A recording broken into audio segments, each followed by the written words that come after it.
Can you share a favorite empowering quote or mantra that you often share with your clients? I'm going to tell you one that I often share with myself.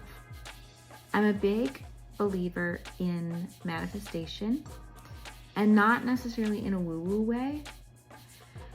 I have a vision board. It's a huge poster-sized vision board, and it's hanging in my office upstairs.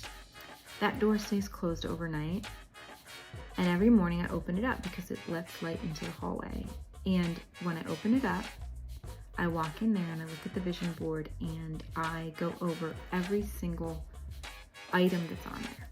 And in the upper left-hand side, there is a quote from Buddha that says, "The mind is everything. What you think, you become." And I believe that. So much so that I recite it twice a day. I open that door in the morning, it lets light into the hallway, and I go in there and I manifest every item on that board every morning. When I go up there at night, manifest a second time. And I think it's powerful.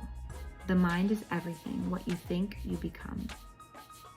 If you think that hair loss is going to ruin your life and your life will never be what it was, you're never really going to be able to be really happy. You're never going to be able to experience anything again without it being clouded or overshadowed by hair loss, then that's probably what's going to happen.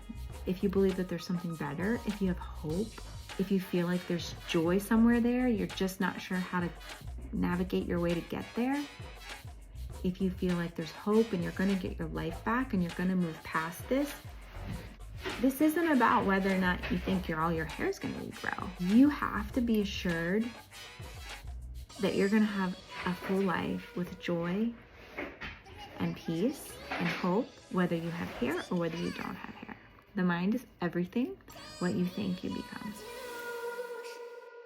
The river and wash me clean.